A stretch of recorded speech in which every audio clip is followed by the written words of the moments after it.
reconnaissance. Alléluia. Acclame Jésus. Acclame Jésus. Acclame Jésus.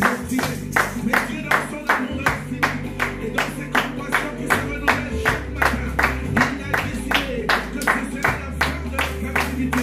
Oh, si tu le crois, est-ce que tu peux Acclame Jésus. Acclame Jésus. Acclame Jésus. Oh, acclame Jésus. Et ta grâce infinie.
Seigneur de ta puissance, merci Seigneur de ton action, merci de ce que tu fais.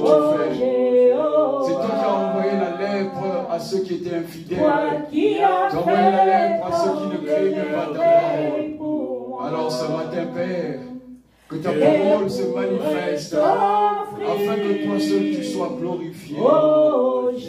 La démonstration de puissance de ta parole se manifeste dans ce quartier qui foule au pied ta parole, capable d'être nu, marcher, à faire des choses inutiles. Mais toi, Seigneur, je prie ton nom pour que toi seul tu te manifestes. Merci Seigneur Jésus. Oh, oh, oh, oh, oh, oh, oh. Pourrais-je t'offrir, oh Jésus, toi qui as fait tant de merveilles pour moi, oh, oh, que pourrais-je t'offrir? Je t'offre mon cœur, oh Jésus, je t'offre ma vie, toi qui as fait tant de merveilles pour moi, oh, oh, oh, oh, oh. Que pourrais-je t'offrir? Je t'offre mes biens, oh Jésus, je t'offre mon argent, toi qui as fait tant de merveilles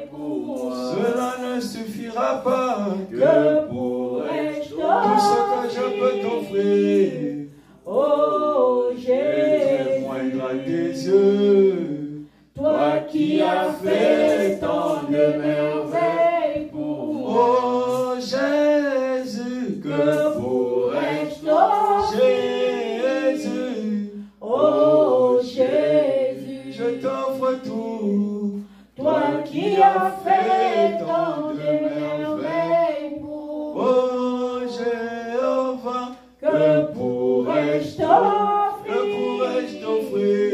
Oh Jésus, Je t'offre ce temps, toi qui as fait tant de merveilles pour moi. Oh Jésus, Que pourrais-je Jésus le roi des rois. Oh Jésus, Merci Jésus. toi qui as fait tant de La Bible dit que merveilles pour moi. malgré la lèpre, malgré le confinement, Que pourrais-je malgré les épreuves, ils ne pourront jamais se Oh repentir. Jésus, Ce peuple ne pourra pas se repentir. toi qui as fait Tu as tant de englouti dans la terre merveilles tous ceux pour qui moi.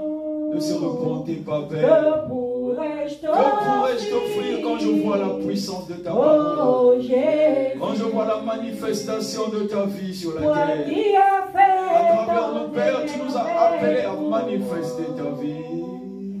Que pourrais-je t'offrir? Oh Jésus, toi qui as fait tant de merveilles pour moi. Oh Jésus, Que pourrais-je merci t'offrir? Jésus, Oh merci Jésus, de la vie. toi qui as fait tant de merveilles pour moi. Merci pour ton esprit. Que pourrais-je Merci de ta guérison. Oh Merci de Jésus, ta puissance. toi qui as fait tant de merveilles pour moi. Esprit de Jésus, Que pourrais-je Esprit de t'offrir? gloire. Oh Jésus, toi qui as fait tant de merveilles pour moi. Esprit de Jésus, Que pourrais-je qu'est-ce que je peux t'offrir? Oh Que ce temps Jésus, soit précieux. toi qui as fait tant de merveilles pour moi. Oh Jésus, Que pourrais-je Jésus le roi des t'offrir? rois. Oh Merci pour Jésus, ton feu. toi qui as fait tant de merveilles pour Devant moi. Élie, tu as envoyé. Que pourrais-je Tu as fait taire les prophètes de t'offrir? Baal. Oh Ils Jésus, étaient nombreux. toi qui as fait tant de merveilles pour moi. Élie était seul. Que pourrais-je J'aimerais que ton t'offrir? feu. Oh Oh Jésus, Jésus, le roi des rois. toi qui as fait tant de merveilles pour moi. Puissant Jésus, Que pourrais-je envoie ton t'offrir? feu. Oh Jésus, Manifeste-toi. toi qui as fait tant de merveilles pour moi. Jésus le roi. Que pourrais-je t'offrir? Merci Jésus. Oh Jésus, Merci de ton onction. toi qui as fait tant de merveilles pour moi. Merci Saint-Esprit. Que pourrais-je De ta t'offrir? présence. Oh Jésus, Jésus le Christ. toi qui as fait tant de merveilles pour Tu moi. as démontré ta force. Que pourrais-je En sortant du t'offrir? tombeau. Oh Jésus, Jésus le roi des rois. toi qui as fait tant de merveilles pour moi. Le monde s'est moqué de toi. Que pourrais-je Mais tu as roulé la t'offrir? pierre. Oh Et Jésus, le monde t'a vu. toi qui as fait tant de merveilles pour moi. Ta vie est si clean. Que pourrais-je Tu nous as rendu la vie. Oh Tu Jésus, l'as fait pour les anciens. toi qui as fait tant de merveilles pour Tu l'as fait pour les anciens. que pourrais-je Et tu le fais pour nous. Oh Jésus, Car tu es éternel. toi qui as fait tant de merveilles pour Oh, que pourrais-je t'offrir, oh Jéhovah, toi qui as fait tant de merveilles pour moi, oh, que pourrais-je t'offrir, oh Jéhovah, toi qui as fait tant de merveilles pour moi, oh, que pourrais-je t'offrir, oh Jésus, toi qui as fait tant de merveilles pour moi, oh Jésus, que pourrais-je t'offrir, oh Jésus, toi qui as fait tant de merveilles pour moi. oh Jésus, Que même pourrais-je quand on s'est moqué t'offrir d'Élysée, Oh les Jésus, ours ont mangé 42 enfants. c'est toi qui as fait tant de merveilles pour moi. Tu es jaloux, Dieu. Que pourrais-je Tu es t'offrir omnipotent. Oh Tu es Jésus, un Dieu jaloux. toi qui as fait tant de merveilles pour moi. Tu es un Dieu jaloux. Que pourrais-je Tu ne permets t'offrir pas Oh que ton nom Jésus, soit bafoué. toi qui as fait tant de merveilles pour moi. Jéhovah, Que pourrais-je tu ne permets t'offrir pas Oh que les Jésus, dieux étrangers. toi qui as fait tant de merveilles pour moi. Que pourrais-je t'offrir, oh Jésus, toi qui as fait tant de merveilles pour moi, que pourrais-je t'offrir, oh Jésus, toi qui as fait tant de merveilles pour moi, oh reçois, oh Seigneur, reçois Seigneur, reçois ma louange, reçois Seigneur, reçois mon cœur déchiré pour toi, Reçois ma oh, louange. reçois Seigneur, Reçois, Saint-Esprit, reçois, Seigneur. reçois, Reçois, reçois ma louange, reçois Seigneur, reçois les hommages de mes lèvres, oh, reçois mon Reçois, cœur, Seigneur. reçois ma louange, reçois Seigneur, Reçois, ô Seigneur. reçois Seigneur, Reçois ma louange. reçois Seigneur, Reçois, reçois ma louange, reçois mon cœur, Reçois, Seigneur. reçois Ma louange. reçois Seigneur, ils Reçois, étaient dans le haut fourneau, ils ne se sont pas brûlés, reçois reçois Seigneur, Daniel dans la fosse au lion n'a pas été dévoré,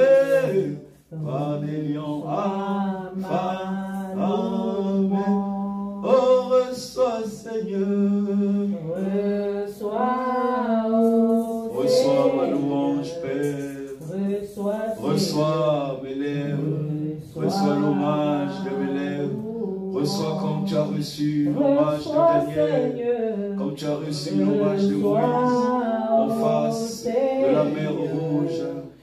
Tu as reçu, Père, l'hommage de Josué. Tu as reçu l'hommage de Jésus. Tu as reçu l'hommage de Paul. Reçois, Seigneur. Reçois, oh Seigneur. Reçois, Brise, brise, reçois ma louange. Tu as dit à Élie, va dans le tombeau de Shammah. Reçois, Jésus. Élie est allé, nourri par les corbeaux, Père. Et après nourri par une feu, c'est ton esprit qui a veillé, qui les a gardés. Oh, reçois, Seigneur. Reçois, les 850 prophètes de Baal et d'Astarté ont été tués et ton feu est descendu. Oh, reçois, Seigneur. David, face à Goliath, Père, tu as envoyé la puissance et tu as fait tomber, Seigneur. Oh, reçois, Seigneur. Jésus dans la tombe, tu as roulé la pierre pour qu'il sorte de la vivance. Oh, reçois ma louange. Oh, reçois, Seigneur. Reçois, oh Seigneur. Oh, reçois, Seigneur. Acclame Jésus, acclame Jésus. Acclame Jésus, acclame Jésus. Seigneur notre Dieu, que ta puissance seule soit sur nous. Nous te rendons toute la gloire de ta puissance sur nous, de ta main puissante sur nous, de ton royaume sur nous et de ton esprit qui nous guide. Que ton nom soit béni dans le nom de Jésus. Amen, amen, amen, amen, amen. Acclame Jésus. Acclame Jésus. Merci la chorale. Vous pouvez prendre place dans le nom de Jésus. Alléluia. Alléluia. Alléluia. Amen. La Bible dit dans le livre de Daniel que lorsque les magiciens ont voulu faire taire Daniel, ils sont allés voir le roi Nebuchadnezzar pour lui dire que désormais on doit se bâtir un faux Dieu pour que ceux qui ne vont pas louer ce Dieu et qui ne vont pas l'adorer, ceux-là seront tués. Alléluia. Amen. Ils sont allés voir le roi Nebuchadnezzar. Alléluia. Pour que, donc, enfin, que ceux qui ne puissent pas louer le Seigneur, que louer leur Dieu, qu'ils vont bâtir, ceux-là seront donc tués. Parce qu'ils savaient qu'il y avait un homme qui s'appelait Daniel, qui louait Dieu et qui priait Dieu, qui craignait Dieu. Daniel avait demandé, dans Daniel 1, avait demandé donc à ce que Dieu puisse faire la gloire sur lui en ne mangeant pas à la table donc du roi et en ne buvant pas des vins du roi. Daniel avait demandé pour lui et pour les 3 compagnons qui l'accompagnaient de ce qu'ils mangent des légumes et qu'ils boivent de l'eau. C'était difficile pour que l'intendant puisse leur accorder cela, mais ils sont finalement allés voir le cuisinier. La Bible dit que Dieu leur a fait grâce, hein, Daniel 1, verset 10, Dieu leur a fait grâce pour que ce cuisinier puisse leur donner les légumes et de l'eau au lieu de manger des nourritures sacrifiées à la table du roi. Lorsque, donc, 10 jours plus tard, Daniel avait l'embonpoint, Daniel 1, verset 17, Daniel avait l'embonpoint qui fait que même ceux qui mangeaient à la table du roi n'avaient pas l'intelligence comme Daniel. Lorsque ces hommes, ces magiciens, ceux qui pratiquent d'autres dieux, ceux qui foulent aux pieds la parole de Dieu, lorsqu'ils ont compris que Daniel louait un Dieu puissant, ils ont érigé une statuette à la gloire de Nebuchadnezzar. alors qu'il n'y a même pas longtemps, Nebuchadnezzar avait fait un songe dans Daniel 2 que Daniel lui-même avait donné l'explication.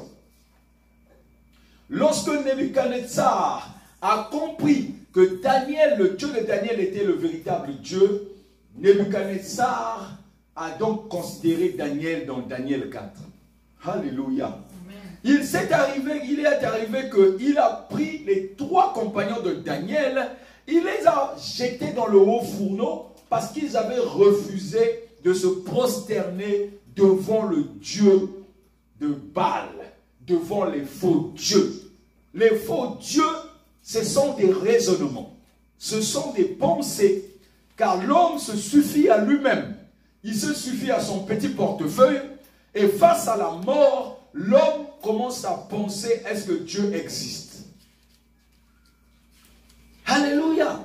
Et Daniel, lorsque cette loi est sortie, pour que Daniel puisse ne pas prier son Dieu et prier finalement le Dieu qui était un faux Dieu, Daniel, la Bible dit dans Daniel 6, que Daniel a ouvert sa fenêtre en direction de Jérusalem. Daniel est remonté à la haute sphère qu'on appelle le toit. Daniel est arrivé dans une position, a ouvert grandement sa fenêtre et a prêché. Lorsque ces hommes ont constaté que Daniel était en train de prier Dieu à haute voix, et ça arrivait finalement dans tout Jérusalem, ils ont dit au roi d'arrêter Daniel.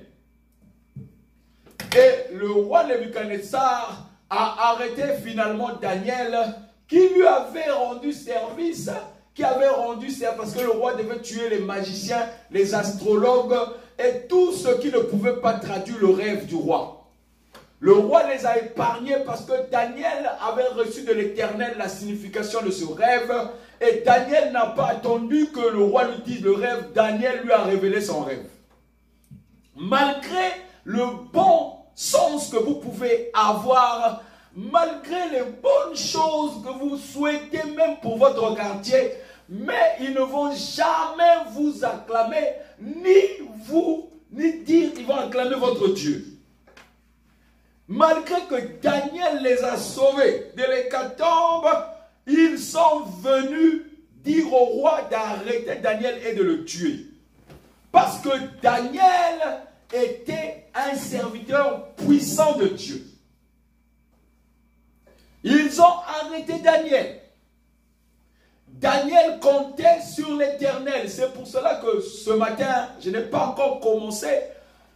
Il y a des petites foi et des grandes foi. Daniel est allé au roi. Daniel n'a pas dit au roi Nebuchadnezzar, mais c'est moi qui avais donné le songe. Est-ce que tu te souviens de moi? Il a dit non. Daniel garda son silence. Alléluia. Parce que Daniel avait déjà prié. Quand il est monté sur le toit, il savait pourquoi il priait. Il a ouvert la fenêtre pour prier, car l'Éternel devait descendre et manifester sa bonté. Daniel est arrêté par Nebuchadnezzar. Daniel est jeté dans la fosse aux lions. La Bible dit que les lions étaient affamés, et lorsque normalement tu jettes une viande, les lions sautent. De peur même qu'ils mangent ceux qui sont en train de venir te jeter. La Bible dit que les hommes peuvent utiliser aujourd'hui, ils ne peuvent peut-être pas utiliser des lions, parce qu'à l'époque de Rome, les chrétiens étaient donnés aux lions, manger, déchirer, on déchirait les chrétiens à cause du nom de l'Éternel. C'est cyclique, les choses reviennent toujours. Quelle est la dimension de ta foi ce matin? Daniel dans la fosse aux lions. Il est écrit Daniel 6. Daïrus trouva bon d'établir sur le royaume 120 satrapes qui devaient être dans tout le royaume. Il mit à leur tête 3 chefs, au nombre duquel était Daniel. Donc Daniel était leur chef. Et Daniel, afin que ces satrapes leur rendissent compte et que le roi ne souffrit aucun dommage. Daniel surpassait les chefs et les satrapes parce qu'il y avait en lui un esprit supérieur et le roi pensait à l'établir sur tout le royaume. Lorsque le roi a pensé de l'établir sur tout le royaume, les autres, la jalousie est montée, la déloyauté est née. Alléluia. Alors les chefs et les satrapes cherchèrent une occasion d'accuser Daniel en ce qui concerne les affaires du royaume. Mais ils ne purent trouver aucune occasion ni aucune chose à reprendre. Les hommes, quand ils savent que tu ne peux pas t'accuser, que c'est une violation de domicile, ils ne peuvent rien. Les hommes savent que tant que Daniel est sur son toit, ils ne peuvent pas le faire descendre, il est chez lui.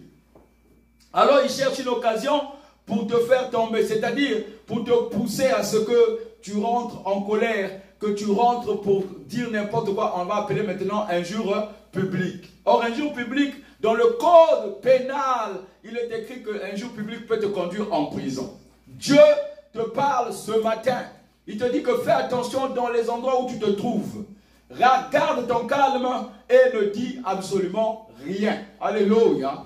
Afin que la gloire de Dieu seul puisse monter. Ils ont cherché des occasions dans les affaires que Daniel gérait pour voir est-ce qu'il fait ce qu'on appelle, est-ce qu'il vole l'argent parce qu'il était chef? Est-ce que Daniel abuse de son pouvoir? Est-ce que Daniel fait ceci, cela? Daniel, écoute-moi très bien, il n'ouvrait jamais sa fenêtre. Il respectait parce qu'il se dit je prie. Mais quand l'Éternel est venu, il a senti la provocation. La Bible dit ceci, ils ne purent trouver aucune occasion ni aucune chose à reprendre parce qu'ils étaient fidèles, parce qu'il était fidèle Daniel, et qu'on n'apercevait chez lui ni faute, ni rien de mauvais. Et ces hommes dirent, nous ne pouvons aucune occasion contre ce Daniel. Nous ne pouvons, alléluia, nous ne trouverons aucune occasion contre ce Daniel, à moins que nous n'en trouvions une dans la loi de son Dieu. Alléluia. Donc, quand ils ont cherché toute occasion, ils ont trouvé que les choses qui se passent au travers de toi ne sont pas abominables. C'est-à-dire que tu as une parcelle que Dieu t'a donnée, tu montes sur le toit, tu pries, tu ne déranges personne parce que c'est ton temps avec Dieu. Il faut trouver maintenant une loi dans sa loi de son propre Dieu. Ils ne trouvèrent pas. La Bible dit que puis ses chefs et ses satrapes se rendirent tumultueusement auprès du roi et lui parlèrent ainsi. Tout ça parce que le roi veut faire de Daniel le chef de tous les chefs. Roi Daïrus, vit éternellement. Tous les chefs du royaume, les intendants, les satrapes, les conseillers et les gouverneurs sont d'avis. Ça, c'est un groupe qui a l'habitude de dire sont d'avis. On vient te voir, on te dit tout le quartier que tu vois là. Moi, je suis au courant, tout le quartier me dit que tu fais une nuisance sonore. Tout le quartier, donc tout le monde. Donc quelqu'un qui parle, qu'on appelle un des loyaux. C'est-à-dire quelqu'un qui est infidèle à Dieu. Il aime toujours prendre l'exemple sur le monde, sur tout le monde. Alléluia. Il vient là te dire que tout le monde a dit que tu es mauvais. Tout le monde a dit. Que tout le monde, quand il prend tout le monde, pour qu'ils ne disent pas, moi j'ai dit. Parce que quand il est singleton, il n'a pas de pouvoir, il est seul. Il dit tout le monde a dit. Tout le monde a dit. Or, nous savons que par exemple, dans beaucoup de pays de loi, les gens peuvent faire des pétitions. Les gens peuvent se rassembler pour te jeter dans la fosse au lion. Mais écoutez très bien, il dit ceci, que les chefs, tous les chefs du royaume, les intendants, les satrapes, les conseillers et les gouverneurs sont d'avis qu'ils soient publiés.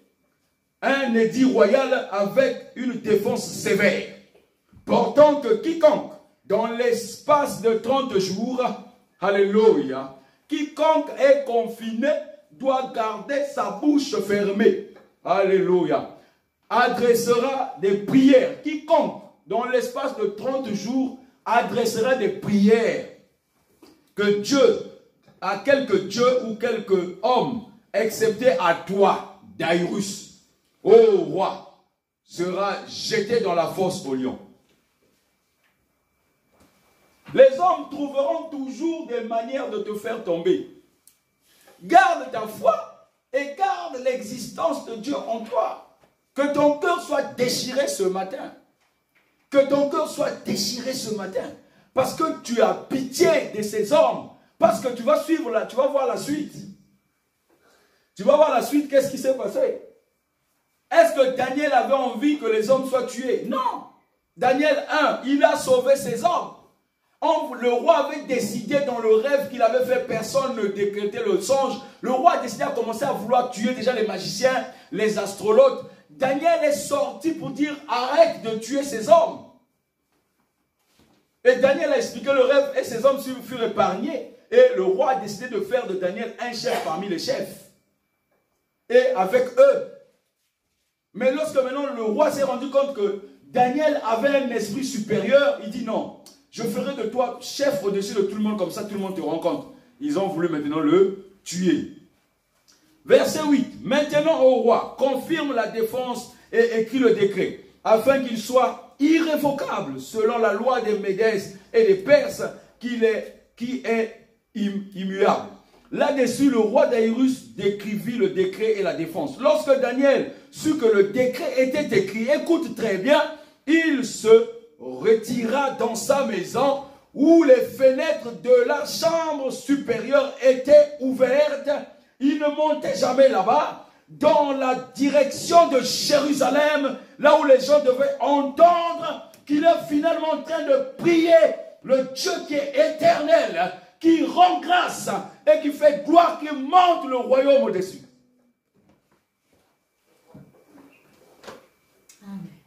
Le roi des rois, écoute-moi très bien, la vie de Dieu est cyclique. Ce que les Daniel ont vécu, nous le vivons. N'aie pas peur. La vie est cyclique. Écoute-moi très bien. Ceux qui ont reçu de la part de Dieu ne seront que combattus. Et la suite. Daniel, la fenêtre de la chambre supérieure était ouverte dans la direction de Jérusalem. Et 3 fois le jour, Daniel ne priait plus. Oh non, il va prier seulement le soir. Il a accentué sa façon de prier. Daniel n'a pas fléchi les genoux pour dire que je ne veux plus prier, je veux me retirer, je veux me taire. Daniel a augmenté sa façon de prier. Il priait seulement dimanche, car j'ai entendu que oh, tu priais seulement dimanche, maintenant tu pries vendredi, samedi, dimanche. Oh, gloire à Dieu. Je n'ai pas compris ça, mais maintenant je comprends. Daniel, 3 fois par jour, gloire à Dieu. Il priait Dieu, maintenant plus puissant que ce qu'il faisait avant. La Bible dit ceci, écoute-moi très bien, écoute-moi très bien. Puis, alors, il priait 3 fois par jour et il se mettait à genoux, il priait et il louait son Dieu comme il le faisait. Alors les hommes entrèrent tumultueusement et ils trouvèrent Daniel qui priait et invoquait son Dieu. Daniel invoquait son Dieu. Il n'invoque pas, il n'est pas meurtrier. Daniel n'est pas quelqu'un qui affame des peuples. Daniel est quelqu'un qui est en train de prier pour que le peuple soit en paix. Mais la Bible dit dans le livre d'Apocalypse chapitre 9, dans son dernier verset, que malgré la lèpre, malgré les épreuves, malgré ce qui peut se passer, ils ne vont jamais, mais jamais se convertir. Daniel les a sauvés pour une fois parce qu'il s'est rendu compte que le roi devait les tuer. Mais Daniel a dit au roi ne les tue pas. Daniel, c'est comme toi et moi ce matin. Nous disons à ce virus ne tue pas mes voisins, ne les attaque pas. Mais Dieu dit, les voisins là, ce ne sont pas mes enfants. Ils ne vont jamais se convertir. Écoute la suite de ce que tes voisins vont subir. La Bible dit ceci.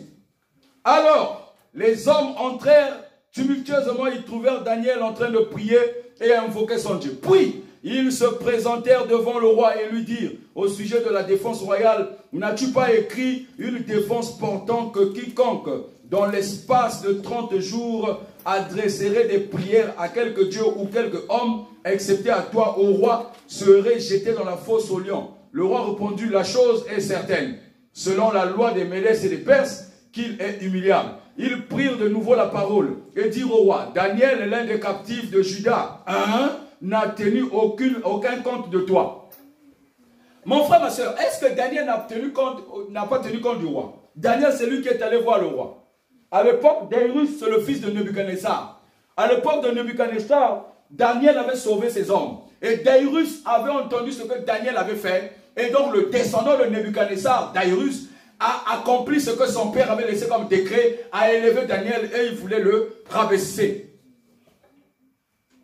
Daïrus croyait au Dieu de Daniel. Écoute-moi très bien. il est écrit ceci. Le roi fut affligé quand il entendit cela, parce qu'on est venu dire au roi, Daniel ne te respecte pas. Les gens viennent te dire qu'un tel, il ne te respecte pas. Il t'a même insulté. Le but, c'est que toi et lui, vous soyez en porte-à-faux. Les gens viendront tout faire pour que tu arrêtes de prier ton Dieu. Ils vont commencer à rentrer entre vous pour faire des divisions et des séparations. Vous allez vous entrechoquer et vous n'allez plus prier ensemble. La Bible dit que lorsque vous priez ensemble, vous devez être d'accord d'annoncer des holocaustes à Dieu, d'annoncer une offrande parfaite. Vous devez avoir un cœur sincère, un cœur de paix. Mais si vous vous chamaillez dans l'église, comment vous allez avoir un cœur de paix? Comment vous allez prier? Vous êtes des menteurs, vous ne priez pas. Vous êtes en train juste de faire ce qu'on appelle de la sartroprasie, qu'on appelle sartroprasie. J'ai lu ça dans la Bible, ça m'a fait peur. C'est-à-dire, vous êtes en train de faire des rituels. Rituel veut dire dimanche après dimanche, vous vous rassemblez, vous finissez. Dimanche prochain, vous vous rassemblez, Vous êtes semblable à des oiseaux et des... Il faut seulement que vous sachiez que, écoute-moi, c'est pour ça que Dieu parle de la prière d'accord. C'est-à-dire que Dieu veut que quand je viens prier avec toi, que je fasse la paix avec toi. Et parfois, tu envoies des messages ou des sujets de prière. Prie pour tel, prie pour tel. Mais est-ce que la personne qu'on envoie le sujet de prière est d'accord que je prie pour lui? Vous savez que si quelqu'un n'est pas d'accord, n'ouvre pas sa porte, tu ne peux pas entrer. Or, l'ouverture de la porte pour un homme, c'est être d'accord. Je suis d'accord. C'est pour cela que la Bible, vraiment, Dieu m'a conduit. Quand je vais chez des personnes, je suis avec des gens, je demande l'accord de prière. Parce que ma prière doit être accordée. Je ne peux pas prier en vain. C'est-à-dire je transpire, mais Dieu ne m'a pas exaucé, quoi. Ah, non, non. Mieux vaut je m'assois, je mange mon boudin avec mon pain et le coca. Ah oui. Ah oui. Mais ça sert à quoi de prier si Dieu ne t'entend pas? Daniel a entendu comme toi et moi ce matin. Comme toi et moi dans le confinement. Ils ont pris un décret de 30 jours. Le confinement a mis 45 jours. Oui ou non? Amen. Alors quand on prend le décret, tu ne dois pas sortir, tu ne dois pas faire ceci, tu ne dois pas faire cela. Et des fois, tu as maintenant peur d'aller au travail. Tu perds l'argent, tu es ruiné. Et tu commences à dire, je n'ai plus rien. Oh, ils avaient le but de te ruiner. Là, le but, c'était de te ruiner. Et vous savez, mes amis, ce que je suis en train de vous dire, c'est que chaque chrétien vivra cela. Il est écrit, verset 15. Daniel 6, 15. Mais ces hommes insistèrent auprès du roi et lui dirent. Insister veut dire quoi? Que le roi a dit, bon, même si c'est Daniel, c'est pas grave. Oui ou non? Amen. Oui ou non? Amen. Hein, oui ou non? Alléluia. Quand les hommes insistent, ça veut dire, ils sont venus le voir. Par exemple, les gens peuvent aller voir les gendarmes ou la police et dire, mais vraiment cet homme-là, il prie toujours sur le toit, il a même augmenté le nombre de jours de prière, il a ouvert même la fenêtre. Les gendarmes vont dire, bon, écoutez, il est chez lui, hein? Bon, écoutez, vous pouvez déménager. Alléluia. Ça veut dire que le roi a dit, bon, Daniel, bon, c'est lui qui a quand même trouvé le songe de mon père. Alléluia. Et vous savez que la fin de Nebuchadnezzar, si chacun peut connaître, la Bible dit que Nebuchadnezzar fut déposé de tout. Nebuchadnezzar est allé avec des habits déchirés alors que c'était un ancien roi.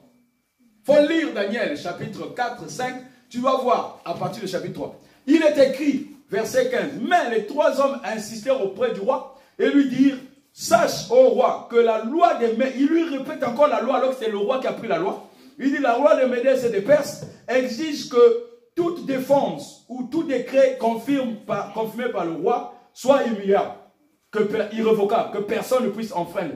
Alors le roi donna l'ordre qu'on amena Daniel et qu'on le jeta dans la fosse aux lions. Le roi prit la parole et dit à Daniel, puisse. Et le roi est en train de jeter Daniel, comme le roi d'Aïrus. En tout cas, il croyait au Dieu de Daniel. Il était du côté de Daniel. N'oublie pas que c'est le roi qui voulait faire de Daniel le chef des chefs. Pour contrôler tout le royaume, le roi devait seulement être là. Daniel lui rencontre, mais c'est Daniel qui devait gérer. Alléluia. Et le roi aimait tellement Daniel. Bon, première fois, il a dit, bon, écoute, c'est Daniel, ouais, bon, on laisse tomber. Ils ont insisté que, hé, roi, tu as pris un décret, c'est irrévocable. Daniel, c'est pas grave. Il a ramené Daniel. Mais regarde ce qu'il va dire à Daniel. Puisse ton Dieu que tu sers avec persévérance. Avec persévérance. Que les gens te jettent les pieds. qu'il tire sur toi, que les gens fassent des complots, tu prêches avec persévérance. Persévérance veut dire que tu ne tombes pas. Qu'il y ait le virus, qu'il y ait quoi que ce soit. Qu'il y ait des gens, regarde, souvent, les menteurs, les infidèles et les déloyaux, ils prennent l'exemple comme ces gens-là disent, tout le monde dit. Et ces gens-là ont l'habitude d'aller voir tes anciens amis. Ils vont rentrer dans les maisons de tes anciens amis. Ils vont rentrer dans la maison de tes collègues de travail. Ils vont rentrer dans la maison des frères de l'église pour aller salir ton nom. Et ils croient qu'ils vont gagner parce qu'en faisant cela, pour que plus personne ne croit en toi, plus personne ne t'aime, plus personne ne vient te voir. Amen.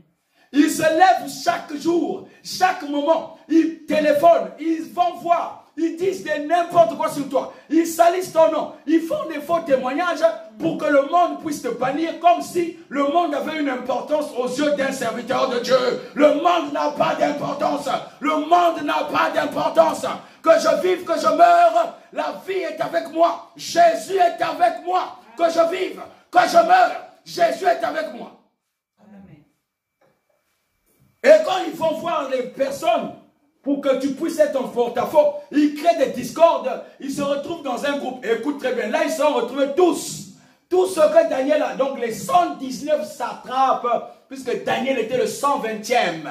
Les 119 se sont dressés contre Daniel. Ils l'ont amené. Mais Darius dit à Daniel, puisse le Dieu que tu sais, avec persévérance, avec insistance, t'aider.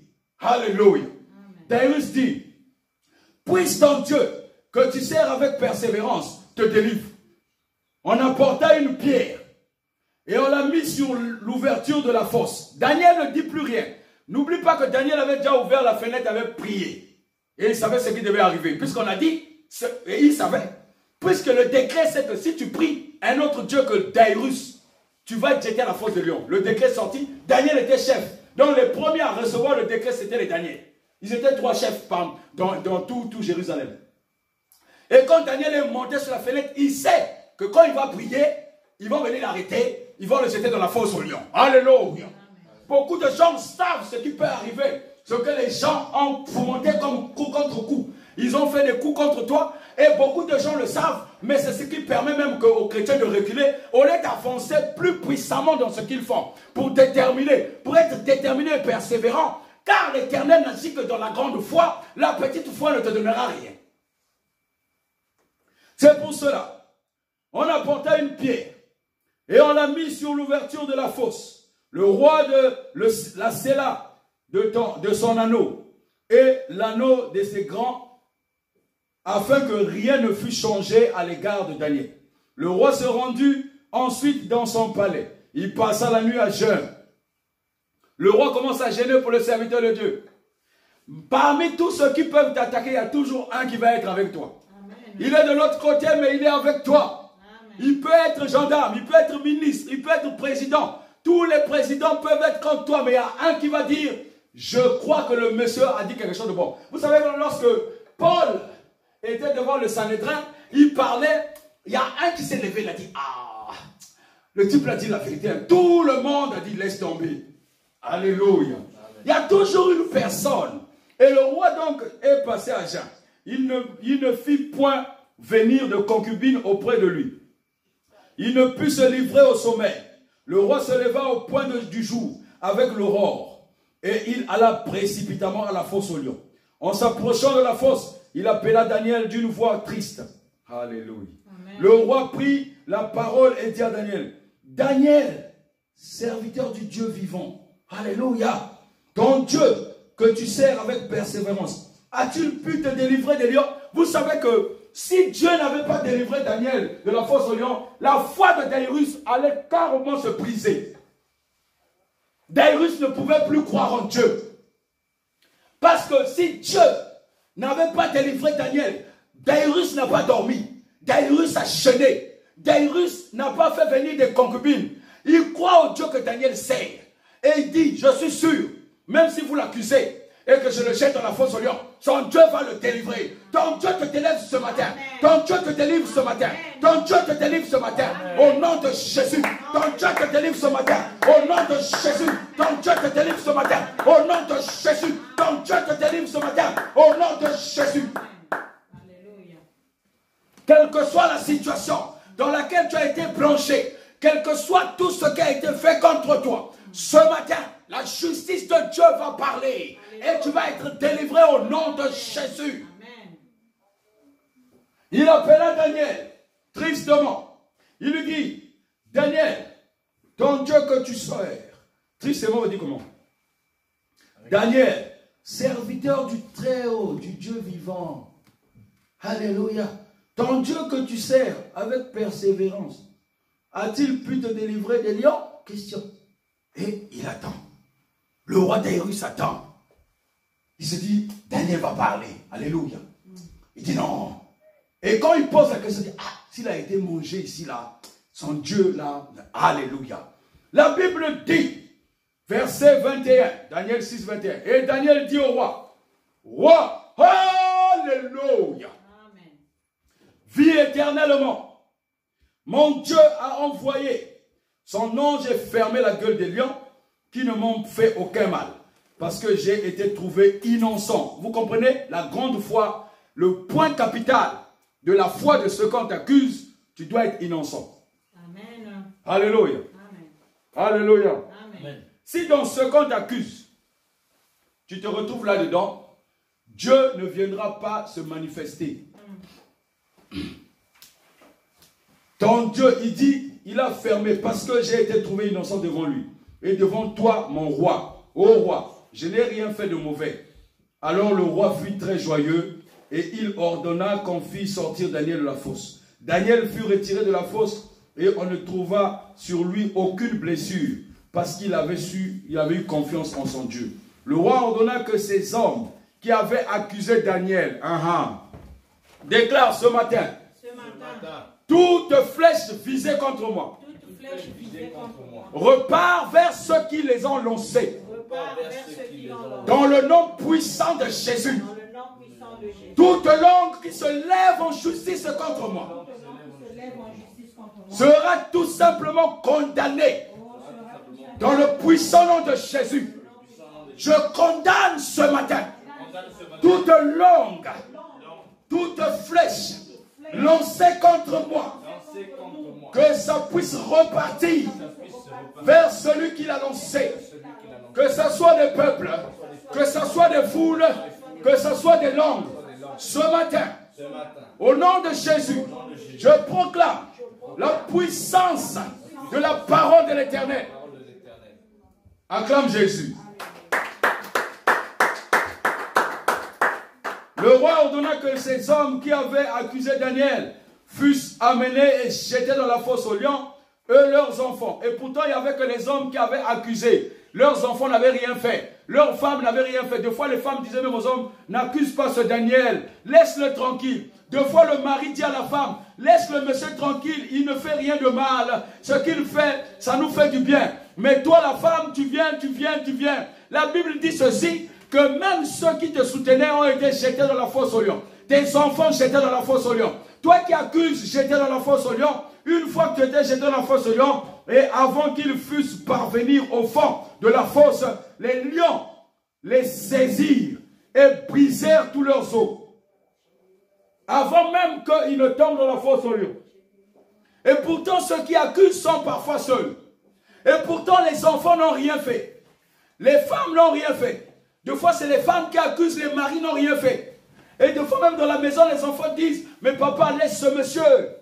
Mais ce qui est terrible, c'est que lorsque les accusateurs vont être jetés dans la fosse aux lions, c'est y compris les enfants et les femmes et tout le monde qui appartient à la famille. Dieu fait disparaître toutes sortes de familles. La Bible dit que Dieu avait dit à Saoul d'aller chez les Amalek, de tuer tout le monde, du petit enfant jusqu'au vieillard, de détruire les animaux, de détruire toute espèce vivante dans ce pays. Lorsque le roi Saoul est arrivé, il a vu les veaux gras, il a vu des moutons, il a vu des belles femmes des hommes vaillants, il les a mis à l'écart avec Agag. Lorsqu'il a mis Agag à côté, c'était le roi des Amalécites. Et il les a emmenés. Samuel et Dieu se sont fâchés. Et la Bible dit ceci, que Samuel a fait venir Agag devant le peuple de Jérusalem. Samuel déchira Agag comme Dieu l'avait demandé. Qui es-tu, toi, mon frère, ma soeur? Qui es-tu de vouloir te montrer devant l'Éternel? Nous ne servons que Dieu. Nous sommes là au service de Dieu pour faire et accomplir les desseins de Dieu. Dieu, c'est les rois. C'est lui qui nous envoie et nous faisons ce que Dieu dit. Je prie ce matin que cela ne t'arrive pas. Si tu es dans ces problèmes, sors de là. N'accuse pas ton frère. Ne va pas faire des faux témoignages inutiles. Tu vas te retrouver dans une fosse au lion. Tu vas te retrouver dans le haut fourneau. Tu vas être jeté à sa place. N'oublie pas, mon frère, si tu fais des coups bas, tu seras retranché. Dieu va bannir ta personnalité sur la terre. Amen. Quel que soit ton haut rang, quel que soit ton niveau, ne va pas prétendre faire du mal à un frère. Ne fais pas du mal à un prochain. Parce que si je parle du frère, tu vas dire que les frères de l'église, non, ton prochain. Ton prochain, laisse-le en paix. Car si vous faites des coups contre votre prochain, celui qui est avec vous, qui vit dans votre quartier, qui vit dans votre pays, c'est vous tous qui serez engloutis dans tout ce que vous avez vous-même fomenté. Vos pièges, vous tomberez dans vos propres pièges. Vos pieds seraient attachés, dit Ézéchiel. Vos pieds tomberont dans vos propres pièges. Alléluia. Ils tomberont dans vos propres pièges. Parce que nous ne prêchons pas Dieu pour nous faire voir. Nous prêchons Dieu parce que nous le craignons. Nous parlons de la bonne nouvelle. Afin que plusieurs qui peuvent croire, qui peuvent être touchés par cette parole, puissent revenir et qu'ils soient sauvés. Le roi Daïrus avait compris que la parole de Daniel, vous pensez que du haut du palais du roi de Daïrus, il n'écoutait pas la prière de Daniel. Vous pensez? La Bible dit qu'il ouvrait la fenêtre qui allait jusqu'à Jérusalem. Le roi avait entendu. Mais le roi croyait au Dieu de Daniel. Acclame Jésus. Acclame Jésus. Dieu a créé le monde cycliquement. Le thème de ce matin, c'est la suite dans notre thème. Dans la suite des temps, nous avons un sous-thème. Dans ce thème-là, nous avons un sous-thème. Le sous-thème, c'est la séparation, la consolation et l'enlèvement. Alléluia. La séparation, la consolation et l'enlèvement. Dans la suite des temps. La Bible dit que c'est Moïse qui a écrit les 5 livres Pentateuque, c'est-à-dire Genèse, Exode, Lévitique, Nombre et Deutéronome, les 5 livres Pentateuque. Moïse n'a pas écrit ces livres parce qu'il avait vécu dans ces temps. Non, c'est poussé par le Saint-Esprit que Moïse a écrit ces livres. La Bible dit que Dieu a envoyé Abraham afin que Isaac arrive. Dieu n'a pas sorti Abraham de l'Euphrate juste parce qu'il voulait le sauver. Non, il a sorti, le but de Dieu c'était que Isaac puisse arriver. Alléluia. Et lorsque Isaac est arrivé, le but de Dieu, c'était les 12 tribus d'Israël. C'était même pas Jacob. C'était les 12 tribus d'Israël. Dieu n'a pas envoyé Isaac pour rien. Dieu n'a pas établi Abraham pour rien. Il n'a pas dit dans le livre de Genèse chapitre 12 que je bénirai tes nations, tu seras un père de plusieurs multitudes de peuples.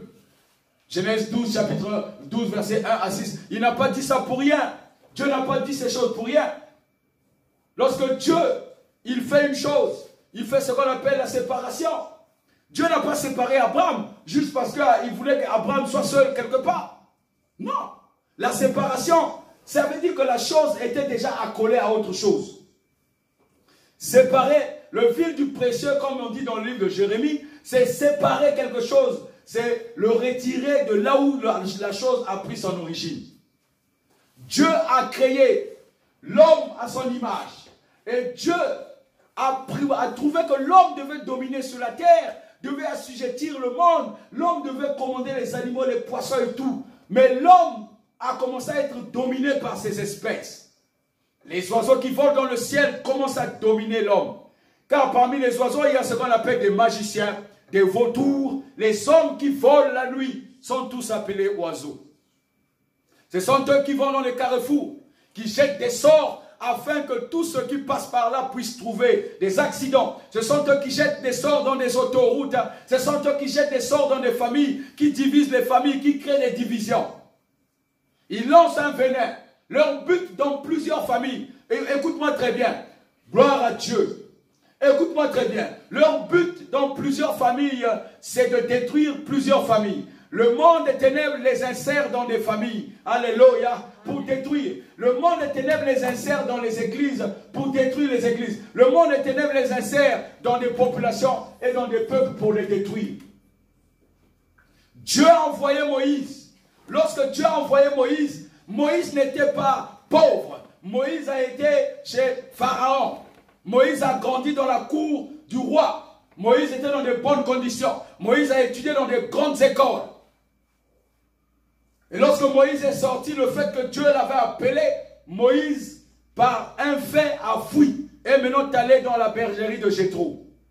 Dieu avait appelé Moïse à un temps donné. Dans le livre de Genèse, chapitre 15, il dit au verset 13 que ton peuple ira en captivité. Dieu parle à Abraham pour lui dire que le peuple que tu vas donner ira en captivité, alors qu'Abraham est encore stérile. Abraham n'a toujours pas d'enfant. Mais il dit que ton peuple nombreux ira en captivité. C'est ce qui s'est passé. Ce peuple est allé en captivité et ne devait faire que 400 ans. Mais Moïse a changé le temps de l'histoire. Quand Moïse a fui, il a augmenté 40 ans de plus. Alléluia. Et c'est ce qui a fait que le temps soit changé. Dieu a séparé Moïse. Dans la séparation de Moïse, ça a pris du temps. Dans la séparation que Dieu a fait avec Moïse, ça a pris du temps. Moïse ne pouvait pas continuellement rester en Égypte. Pour délivrer le peuple d'Israël, pour que le temps de Dieu arrive, Moïse ne pouvait pas rester longtemps. Moïse se promène. Ce n'est pas un fait du hasard que Moïse tombe sur un Hébreu et un Égyptien qui sont en train de se battre. Ce n'est pas un fait du hasard que Moïse finalement tue l'Égyptien. Moïse devait aller plus loin que ça. Alléluia. Et lorsque Pharaon a entendu que Moïse avait tué un Égyptien, ils ont cherché à le tuer. Alors la grâce de Dieu a fait que Moïse se retrouve maintenant chez Jéthro. Jéthro, c'était un sacrificateur de Madian. Alléluia. Or, Madian est né d'Abraham par le fait de Ketura. Donc, liaison directe. Moïse ne pouvait pas tomber n'importe où parce que c'est le cycle de Dieu qui est en train de se faire voir. Le cycle de Dieu doit toujours s'accomplir. Ce que Dieu dit s'accomplit. Ce que Dieu fait s'accomplit. Ce que Dieu promet s'accomplit. Alléluia. Dans les promesses de Dieu, si Dieu a dit je te détruirai, il va te détruire. Ne pense pas que les promesses de Dieu, c'est toujours dans te élever. Les promesses de Dieu, c'est toujours te donner un enfant, te donner un mariage. Non, non, non. Si Dieu a dit, tu as enfreint mon alliance, je vais te détruire, c'est aussi une promesse.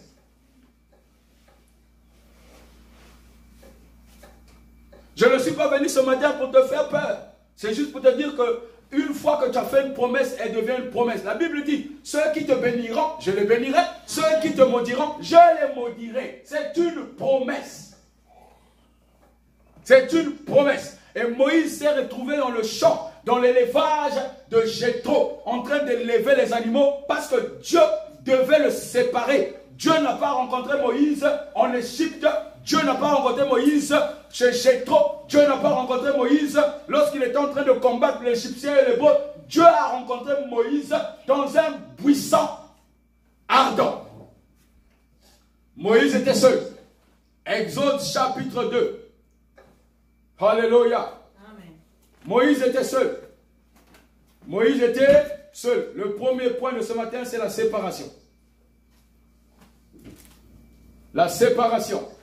Parce que beaucoup de personnes croient que la séparation, Exode chapitre 3, que la séparation, c'est dangereux parce que comment on peut se séparer? Beaucoup de gens peuvent venir dire, ah, toi tu es chrétien comme ça, comment tu peux t'éloigner de ta famille?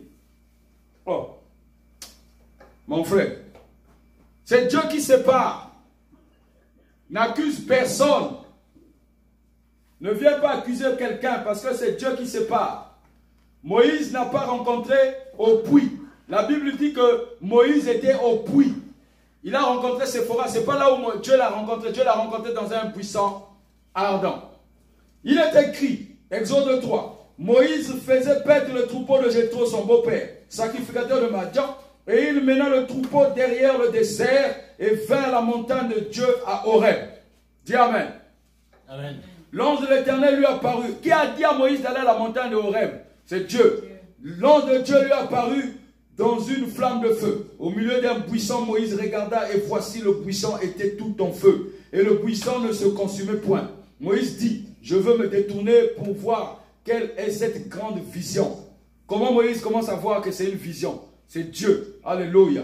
Et pourquoi le buisson ne se consume point? Tout simplement, lorsque Moïse était en train de garder la bergerie de Jéthro, Dieu déjà lui parlait dans son cœur. N'oublie pas que plus tard, dans le livre de Nombres, Dieu va appeler Moïse mon ami. N'oublie pas que lorsque Moïse va mourir, les agents des ténèbres n'ont pas réussi à récupérer le corps de Moïse. Dieu a envoyé son guerrier pour récupérer son corps. Que tu vives, que tu meurs, Dieu est avec toi. Que tu vives, nous venons ici avec une date de péremption sur la terre. Nous venons accomplir des missions sur la terre. N'oublie pas mon frère, toi qui crois que tu viens sur la terre pour rester éternellement. Nous venons ici, nous accomplissons des missions et nous partons. On laisse la place aux autres jusqu'à ce que Jésus puisse venir enlever l'épouse.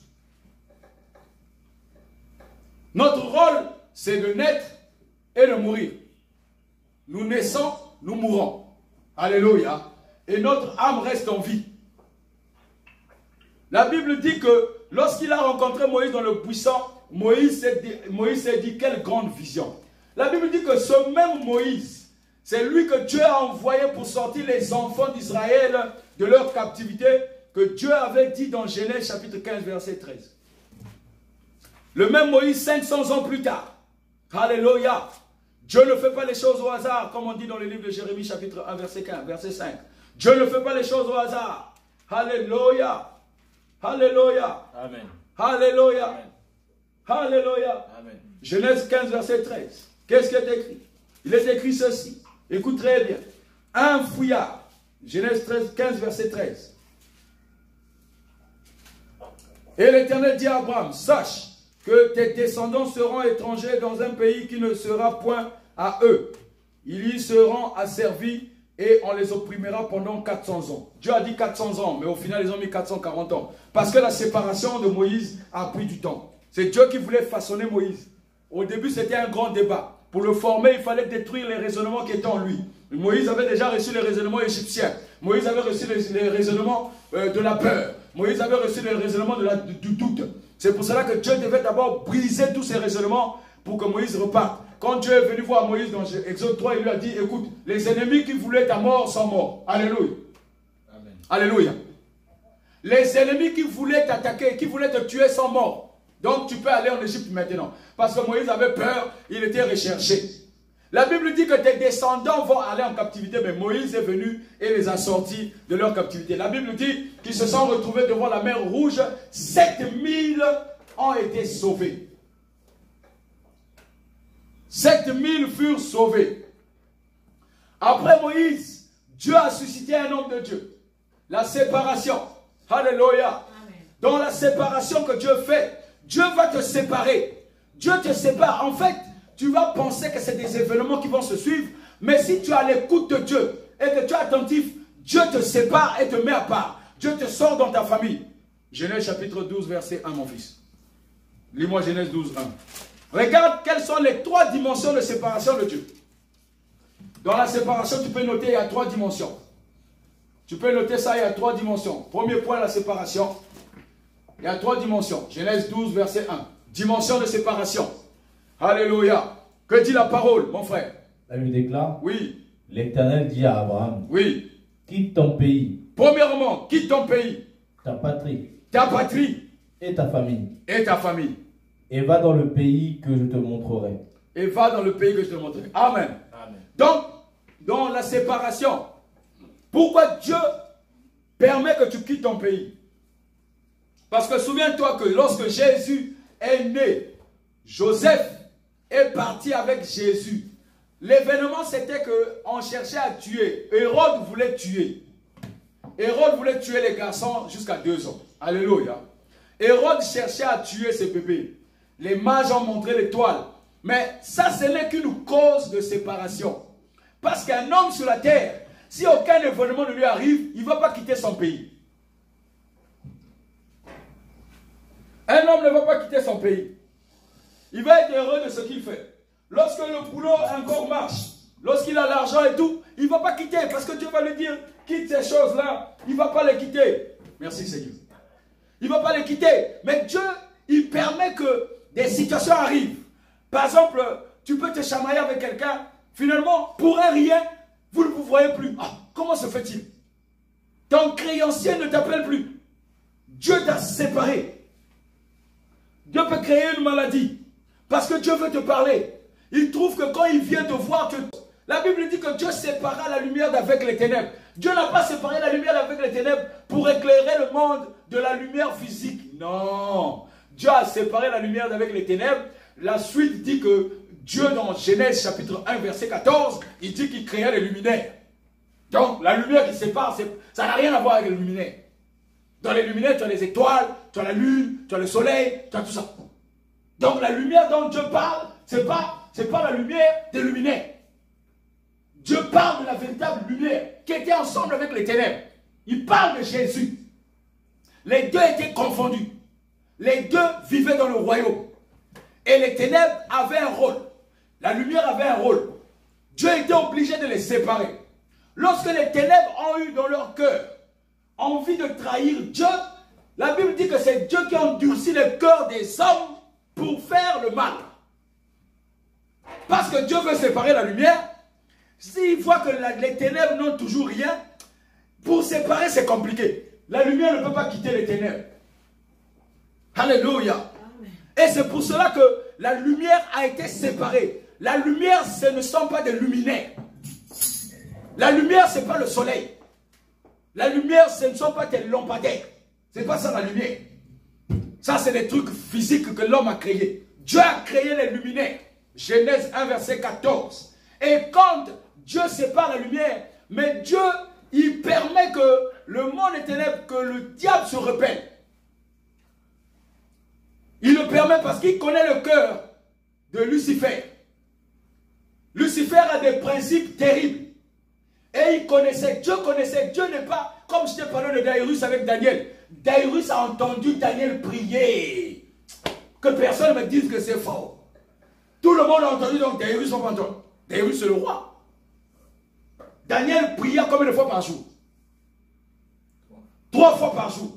Même si Daïrus n'entend pas le matin, même s'il n'entend pas à midi, il va entendre le soir. S'il n'a pas entendu hier, il va entendre demain. Le décret faisait 30 jours.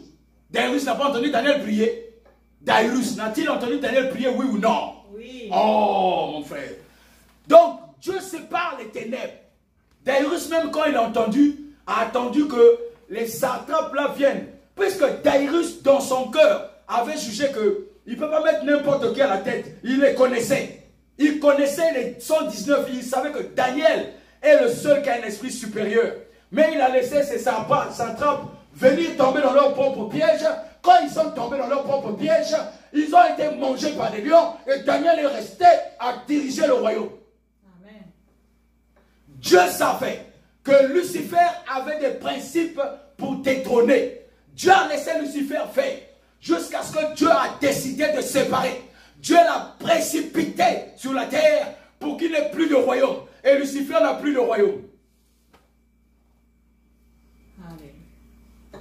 Dieu sait toutes choses. Dieu sait les choses qui arrivent. Dieu savait les temps actuels. Et il a envoyé des hommes de sa part qui puissent le craindre pour donner toute leur vie à Jésus. C'est-à-dire que le monde peut te jeter les pierres comme sur Étienne. Le monde peut te mettre dans un fût d'huile de 2000 degrés comme Jean. Le monde peut décapiter la tête comme Jean-Baptiste. Le monde peut crucifier Pierre à l'envers. Mais Dieu enverra toujours des hommes pour parler de sa part. Que nous vivons, que nous mourons, nous vaincrons. Que nous vivons, que nous mourons, nous serons des vainqueurs.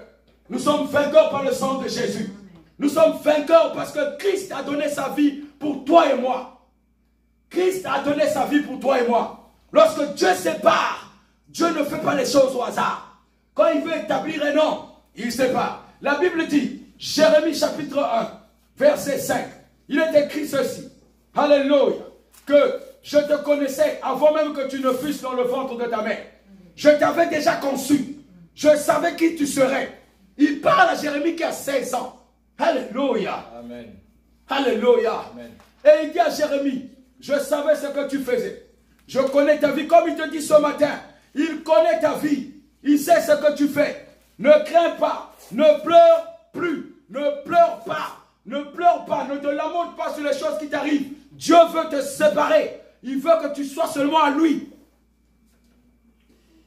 Dieu ne veut pas que les autres personnes prennent la gloire. Tu es un enfant qu'il a créé. Dieu a suscité des royaumes dans toi. Dieu t'a donné la puissance de Jésus. Dieu a mis en toi le sang. Dieu a mis en toi le nom. Dieu a mis en toi l'esprit de Jésus. Il a mis les trois choses en toi. Dieu t'a séparé pour que tu puisses paître des brebis de ta capacité. Il donne à chacun selon sa capacité. Il te donnera un champ pour cultiver. Il te donne une parcelle dans laquelle tu travailles.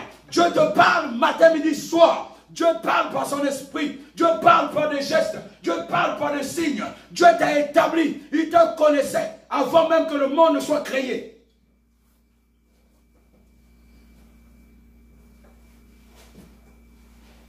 Mon frère, ma soeur, ne te lamente de rien. Ne viens pas dire, un tel m'a fait du mal, un tel m'a fait ceci, tu commences à pleurer, alors que tu es dans la bonne position. Lorsque Marthe et Marie ont reçu Jésus chez eux, lorsque Jésus était en train de lire, de parler, Marie est venue s'asseoir à côté de Jésus. Marthe est venue se plaindre, toujours dans les plaintes, en train de dire, Seigneur, je suis à la cuisine, je prépare un bon plat. Quel est le bon plat que tu aimes? Le poisson ou les crevettes? Je ne sais pas. Je suis en train de faire un bon plat pour toi, Jésus. Je vois beaucoup de gens, ils reçoivent un homme de Dieu. Je ne suis pas contre que vous lui donnez à manger, mais ce n'est pas de ça qu'il est venu. Il ne vient pas te voir pour manger. D'ailleurs, s'il vient pour manger, ça ne sert à rien. Jésus est rentré. Marthe est assise à la droite, à côté de Jésus. Et Marie, pardon, est assise à côté de Jésus. Marthe vient se plaindre. Seigneur, dis à Marthe de venir m'aider. Dis à Marthe de venir à la cuisine. Nous sommes en train de faire quelque chose pour toi. On est en train de faire des entrées. On fait à manger. On est en train de lui faire des bonnes choses. Jésus dit à Marthe, Marie est à la bonne place. Marie est à la bonne place. Et je veillerai à ce que Marie ne perde pas cette place. Alléluia. Quelle est ta bonne place ce matin? Quelle est la bonne place que tu dois avoir? Est-ce que tu veux rester dans une famille qu'on connaît? Est-ce que tu veux rester dans un pays faisant des choses abominables? Où homme avec homme se marie? Ou femme avec femme se marie? Est-ce que tu veux ce monde-là? Est-ce que tu veux rester dans ce monde qui tue les gens injustement? Qui accuse les gens injustement? Est-ce que tu veux rester dans cette place? Ou bien tu veux venir dans la place où Jésus te dit de croire en lui? Daniel n'est pas resté dans la place avec les 119 satrapes. Moïse n'est pas resté en Égypte pour que Dieu puisse l'apparaître dans un buisson ardent. Dieu a apparu à Moïse à la montagne d'Horeb, il était seul. Dieu a apparu à Élie. Un roi 19, Élie était seul. Alléluia. Il était seul en route vers toujours cette même montagne d'Horeb. Dieu a apparu à Élisée. Pas parce que Élisée avait rencontré Élie. Non, Dieu a apparu à Élisée seul. Dieu apparaît toujours seul. Dieu te sépare. Mais les conditions de séparation sont différentes. D'ailleurs, tu as vu dans la Bible que Moïse a mis 40 ans pour séparer Moïse du monde. Dieu sépare les chrétiens du monde. Tant que tu n'es pas séparé du monde, tu vivras le monde va te dominer. Tu vas penser que les choses que le monde dit, c'est la vérité, alors que ce n'est qu'une réalité qui n'est pas la vérité. Il y a une différence entre la réalité et la vérité. Les gens diront de toi que tu es malade, que tu as atteint un cancer en phase terminale. Et que si tu entends le bruit, tu vas tomber malade, tu vas mourir.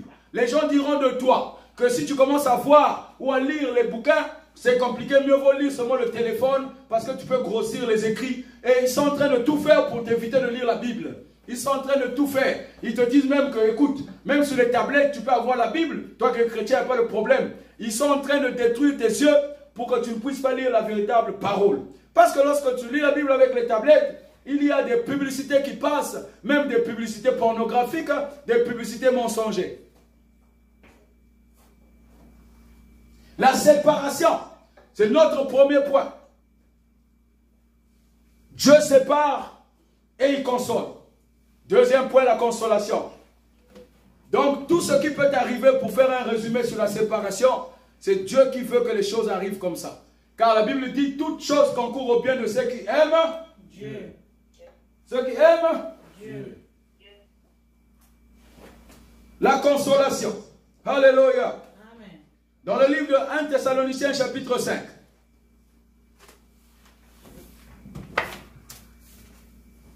Oui, mon frère. 1 Thessaloniciens chapitre 5. Qu'est-ce qui est écrit? La consolation. Consolé. Tu es consolé ce matin. Jésus t'a consolé. Il t'a séparé. Tu sais pourquoi Jésus, quand il sépare, il te console? Parce que c'est pas facile de supporter la séparation. Donc Jésus doit te consoler. Ce matin, il te console.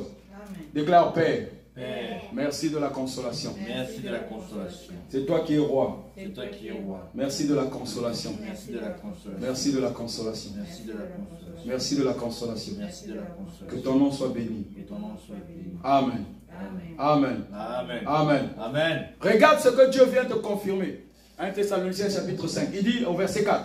Mais vous, c'est-à-dire toi ce matin, frères, sœurs, vous n'êtes pas dans les ténèbres pour que ce jour vous surprenne comme un voleur. Vous êtes tous des enfants de la lumière, donc de l'origine. Quand Dieu a séparé la lumière d'avec les ténèbres, vous avez été séparés. Dieu viendra séparer les boucs avec les... Non. Avec les brebis. Avec les brebis, merci Seigneur. Donc, les brebis, c'est ceux qui appartiennent à la lumière. Il avait commencé dès l'origine à séparer. Il dit, vous êtes tous les enfants de la lumière et des enfants du jour.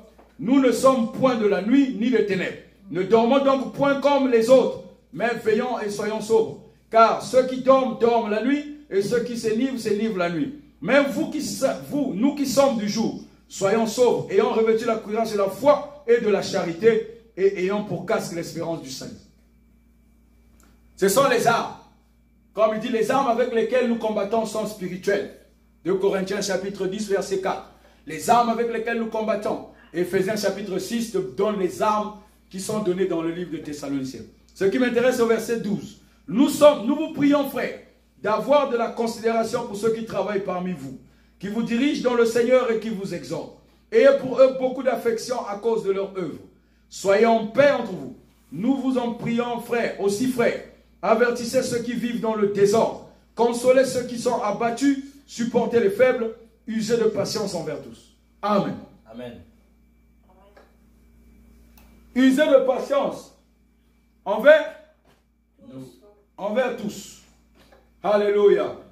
La Bible dit que lorsque Jésus était en train de partir, il est venu voir Pierre. Dans le livre de Luc 22, verset 32, Jésus dit à Pierre une phrase qui va bouleverser la vie de Pierre. Jésus parle à Pierre comme il te parle ce matin. Il dit ceci, Luc chapitre 22, il dit à Pierre quelque chose qui va bouleverser sa vie.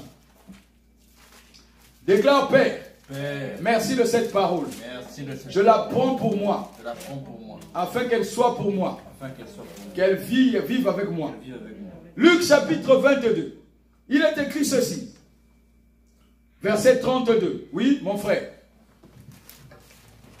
Là, il déclare, Oui, Luc 22, oui, verset 32. oui.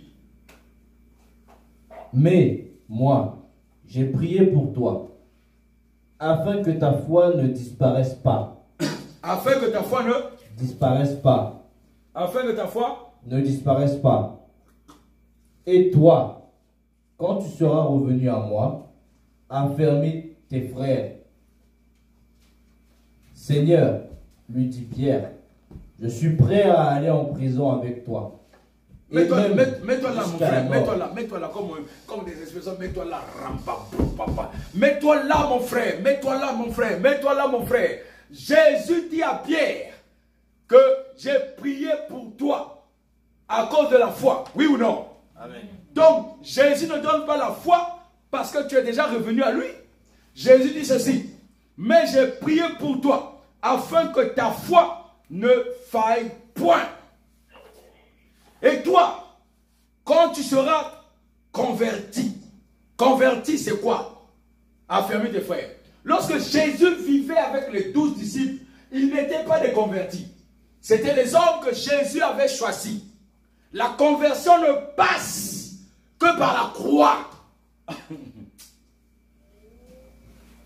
La conversion ne passe que par la croix. Alléluia. Quand tant que la croix n'est pas là, tu n'as pas totalement, tu n'es pas converti.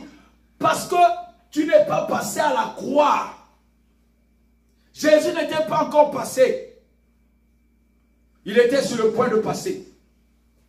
Alléluia. Alléluia. Et dans Luc 22, tu vas lire que quand tu suis au verset 47, on parle maintenant de l'arrestation de Jésus. Jésus dit à Pierre, je prie pour toi, pour que ta foi ne puisse pas faillir. Et toi, donc Jésus est en train de parler des choses dans les temps à venir. Mais les choses qui s'accomplissent, au moment où Jésus est en train de parler, la chose est en train de s'accomplir. Mais la chose aura l'effet dans le temps à venir. Beaucoup de chrétiens dans le monde, quand ils prient, ils croient que la chose va arriver. Alors qu'il faut croire que la chose est déjà obtenue. Dieu a une grande foi, des grands miracles. Dieu, lorsque tu penses, tu pries Dieu, et que tu dis, Père, je suis convaincu que tu m'exauces toujours, et que ce que je t'ai demandé, je l'ai déjà reçu.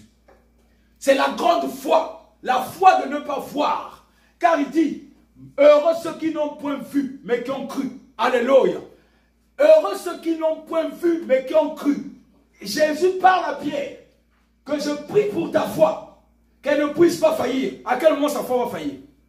À quel moment? À quel moment? Au moment où il baisse les bras. Au moment où Jésus va être arrêté. Au moment où Jésus sait que Pierre va le renier, mais il prie pour que sa foi ne puisse pas faillir au moment où Jésus est en train de parler, que Pierre garde la foi. Mais il sait que Pierre va perdre la foi. Mais il a déjà prié que sa foi ne puisse pas faillir. Et il dit à Pierre que quand toi tu seras converti, c'est-à-dire quand tu passeras la croix, chaque chrétien, moi le premier, lorsqu'on est venu à Christ, on ne connaissait pas les enseignements sur la croix. On se disait, quand tu es né de nouveau, donc tu lèves ta main. Moi à l'époque, on faisait, tu lèves ta main. Qui veut suivre Jésus après une prédication? Le pasteur prêche. Qui veut suivre Jésus? Ah, j'ai vu mon ami a levé la main dimanche passé. Je prends la décision. Dimanche prochain, non, je dois lever ma main. Alléluia. Amen. Alors, qui veut suivre Jésus? Qui veut abandonner les péchés et suivre Jésus? Fausse parole. Toi, tu vas abandonner le péché comment? Toi, tu peux abandonner le péché si tu n'es pas passé à la croix. Amen. Oh, il faut arrêter. Écoutez, je ne suis pas là pour critiquer les gens, mais vous faites ce que vous voulez. La Bible dit, hein, ceux qui croiront seront sauvés, ceux qui ne croiront pas seront condamnés. Donc, tu crois, c'est bien. Tu ne crois pas, c'est ton problème. Si tu continues toujours dans le chemin, parce que tu veux avoir beaucoup de fidèles, c'est ton problème aussi. Tu vas être en face de Dieu. Alors Jésus dit, et on dit, qui veut suivre Jésus? Qui veut suivre Jésus? Et on a levé la main. Allez, vous citez, ouais, je veux suivre Jésus et abandonner le péché. Il y avait, vous dites quelque chose de l'église. Ouais, je vais abandonner le péché pour suivre Jésus. On te met dans la liste de catéchisme. J'ai fait le catéchisme. Lorsque je faisais le catéchisme, on ne m'a jamais enseigné sur la croix. On ne m'a pas enseigné qu'il faut passer à la croix. Ce n'est pas parce que tu veux suivre Jésus. Non, on m'a dit seulement, ne tue pas, ne vole pas, ne sois pas adultère, ne drague pas les filles à l'église, nanani nanana, tatati tatata. Toutes les choses qui sont dans la loi. On m'a prêché la loi, on m'a enseigné la loi. Donc, je dois faire attention avec ma tête. Quand je marche, même si je vois une femme, je dois détourner ma tête. Je dois, même au point même de faire un accident. Boum, tu vas tomber dans un caniveau. Parce qu'on a dit, il ne faut pas voir. On a dit, si tu vois une femme, tu l'as déjà convoitée. Ah, maman. Non, il ne faut pas que je vois. Des conneries comme ça. Oui. Ça, c'est l'évangile. La Bible dit que le sang de Jésus t'a déjà délivré. Si tu n'es pas passé à la croix, tu ne peux pas être à Christ. C'est pour cela que les églises prêchent la loi. Ils prêchent la loi. Ils prêchent Jézabel. Ils prêchent les choses de la loi. C'est ça les églises d'aujourd'hui. Mon frère, alors, lorsque Jésus a dit à Pierre, ta foi, j'ai prié pour ta foi afin qu'elle ne puisse pas faillir. C'est-à-dire qu'il veut seulement dire que, quelles que soient les épreuves qui vont arriver, garde ta foi. Quelles que soient les épreuves qui arrivent, la chair est faible, tu vas dire, ah, pourquoi ça? Mais tu gardes ta foi que Dieu va toujours te délivrer parce qu'il t'a déjà sauvé. Dieu t'a déjà délivré.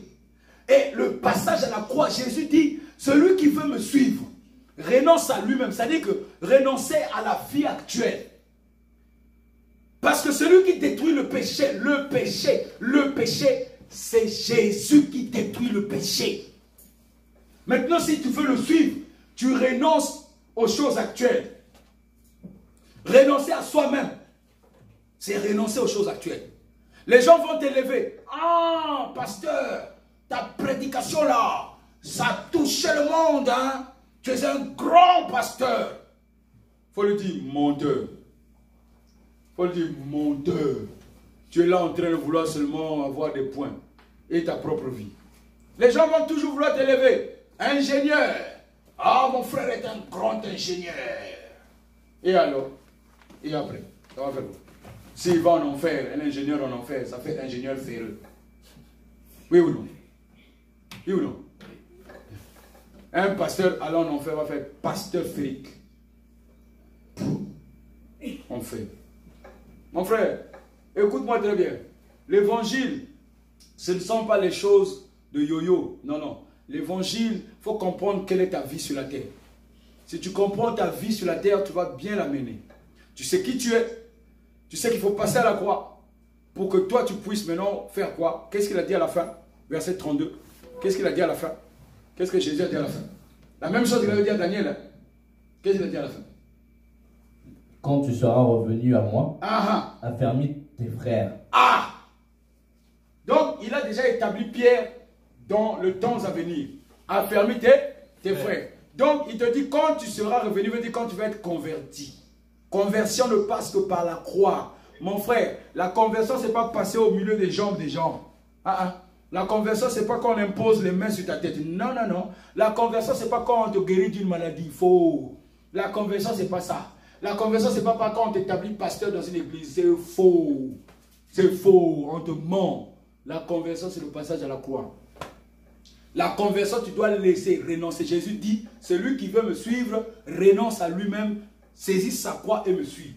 3 choses pour la conversion. La conversion, ce n'est pas le fait d'être bien habillé comme moi ce matin. Non, non, non. Ce n'est pas ça la conversion. Non, non. Non, non, je te dis la vérité. La conversion, ce n'est pas quand tu as réussi à construire une maison. Non, non, non, non. La conversion, c'est quand tu passes à la croix. Que les choses de la terre sont devenues viles. La Bible dit que Paul dit que toutes les choses qui m'ont été données sont des choses mortes, auxquelles j'ai été attaché, mais auxquelles j'ai renoncé. Alléluia. Alléluia. Que je vive, que je meure, Dieu est avec moi. Amen. Que tu vives, que tu meurs, Dieu est avec toi. Amen. Que tu vives, que tu meurs, Dieu est avec toi. Amen. Tu es venu sur la terre avec une date de péremption. Péremption. C'est-à-dire, il y a un temps pour vivre, un temps pour mourir. Ecclésiaste 3, mon frère, lis-moi Ecclésiaste 3.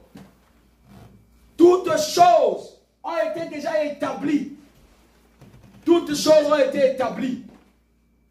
Nous ne sommes pas rentrés dans l'enlèvement, ce n'est pas grave, on est dans la séparation. On ne court pas. Si Dieu vient nous trouver dans la séparation, pendant qu'il nous a séparés, on est sauvés. Alléluia. Alléluia. Alléluia. Amen. Il est écrit Ecclésiaste 3. Qu'est-ce qui est écrit? Il y a un temps pour toutes choses. Oui ou non? Mon frère, lis-nous ça. Ecclésiaste 3. Verset 1. Il y a un moment pour tout et un temps pour toute activité sous le ciel. Un temps pour naître. Un temps pour naître. Un temps pour mourir. Amen. Amen. Un temps pour toutes choses. Que dit le verset 15? Que dit le verset 15? Oui. Ce qui existe a déjà existé. Ce qui existe a déjà existé. Quand Jésus parle à Pierre, Jésus sait que dans le futur, Pierre va perdre la foi. Mais dans le futur, ça sera le présent de Pierre. Ce qui a été a déjà existé. La foi que je te donne est déjà en toi. La vie Zoé est déjà présente. Ensuite, ce qui a déjà été, a déjà existé. Ce qui sera. Tout comme ce qui existera. Tout comme ce qui existera. Et Dieu ramène ce qui est passé. Dieu ramène ce qui est passé. La Bible dit dans le livre de 1 Roi 13. Qu'est-ce qui est écrit? On va finir par là. Viens dans le livre de Roi. On va pas finir dans 1 Roi 13, mais on va finir par là. Oui ou non? Amen. Oui ou non? Amen. 1 Roi 13. Qu'est-ce qui est écrit? Verset 1, qu'est-ce qui est écrit? Je t'apprends que pour te mettre le contexte, c'est que le roi 13, on est après 1 Roi 11. Le roi 11, c'est la fin de Salomon. Salomon avait mal fini dans 1 Roi 11 et son aide de camp, donc son travailleur avait pris le pouvoir, qui s'appelle Jéroboam, avait pris les 10 tribus et les 2 tribus étaient restées chez Roboam, le fils de Salomon. Que dit le verset 1? Jéroboam a pris les dieux étrangers, les a emmenés dans Jérusalem de toutes les façons. Salomon avait déjà fait l'alliance avec les dieux étrangers. Salomon servait les Baals. C'est pas moi qui dis, c'est la Bible. Je sais que tu aimes Salomon, mais la Bible dit, il servait les dieux de Baal. Alléluia. Verset 1 dit quoi?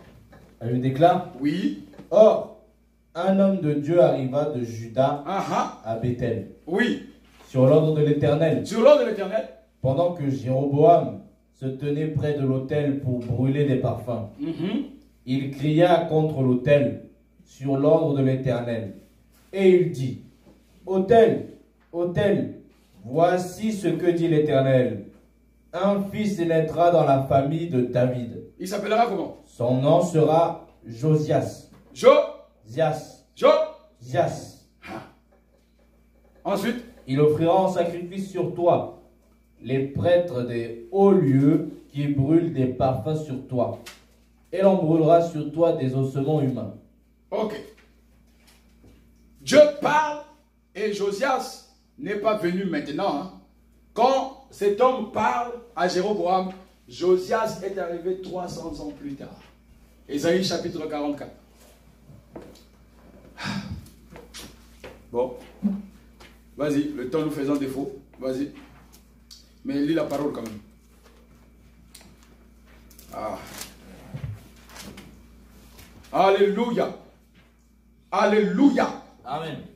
Alléluia. Amen.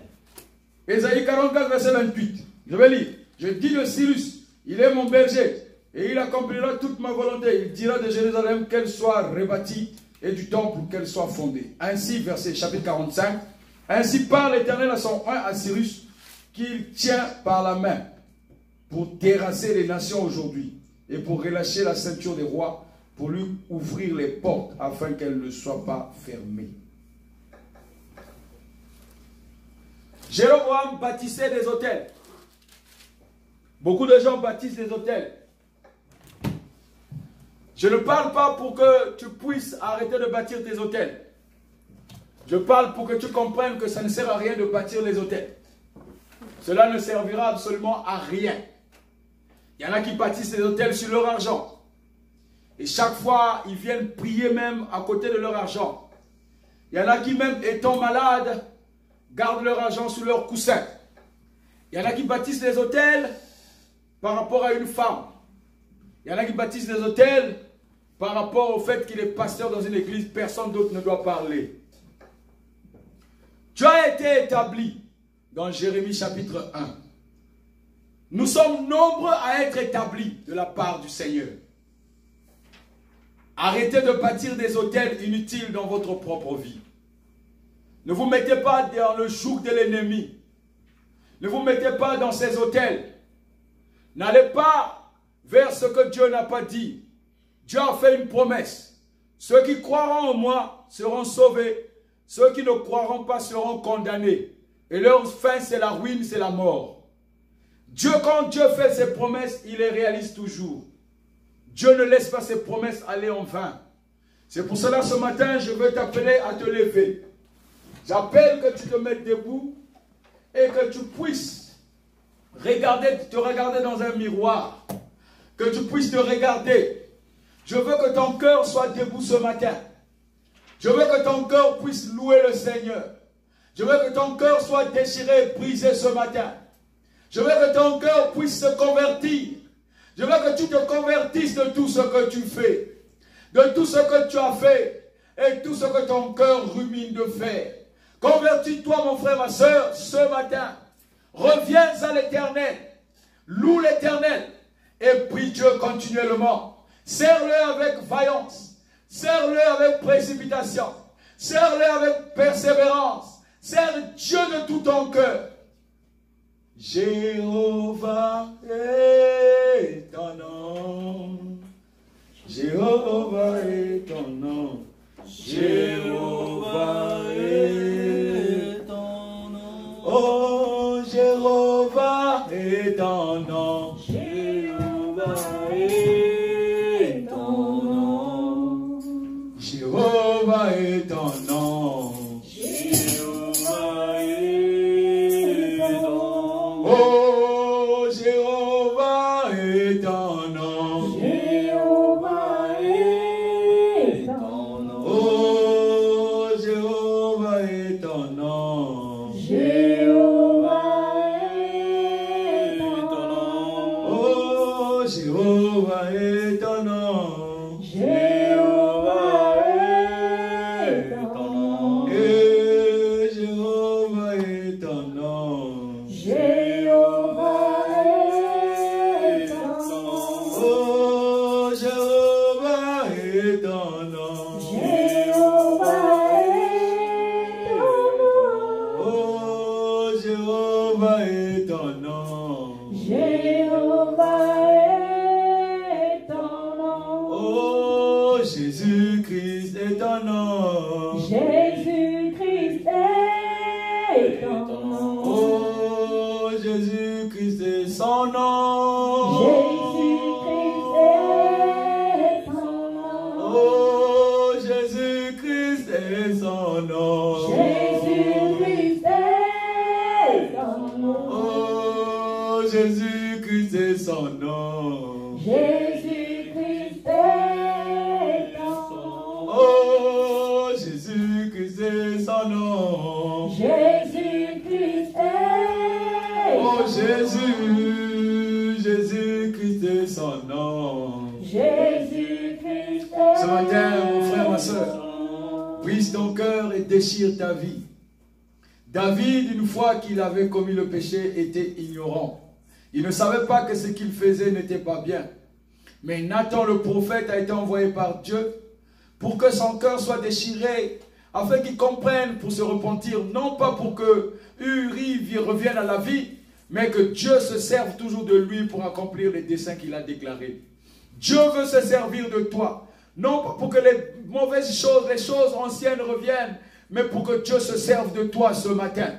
Déchire ton cœur, que tu comprennes que les choses que Dieu veut faire avec toi sont supérieures à ce que tu penses dans ta tête. Dieu veut accomplir ses desseins en toi, afin que son esprit se saisisse de toi pour valoriser le royaume. Jéhovah est ton nom. Jéhovah est ton nom. Oh, Jéhovah est son nom. Jéhovah